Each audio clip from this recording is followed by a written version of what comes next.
harga emas telah merudum pada paras yang terendah dari segi peratusan dalam 5 tahun.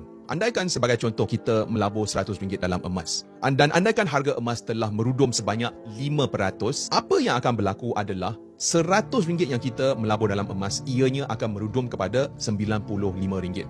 Okey, ini adalah contohlah. Dan apabila harga emas telah merudum, ya, saya tahu memang ramai orang akan cuak, memang ramai orang akan takut. Memang very normal.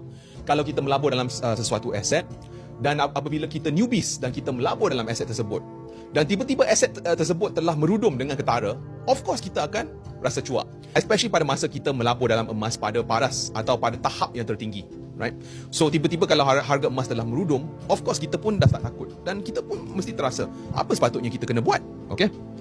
So I nak cakap lah, sejujurnya istilah naik turun untuk apa-apa aset, ianya adalah sesuatu yang sangat-sangat biasa. Kadang-kadang harga emas boleh naik 3% dan kadang-kadang harga emas boleh merudum 2%. Ianya adalah sesuatu yang biasa berlaku.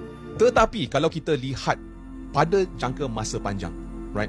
Kalau kita lihat peningkatan untuk harga emas dalam 10 tahun atau dalam 20 tahun, kita boleh nampak harga emas kian lama kian meningkat. Dan jika kamu nak belajar sedikit bagaimana untuk menguruskan wang, saya telah tulis buku yang berada di beg kuning kat bawah.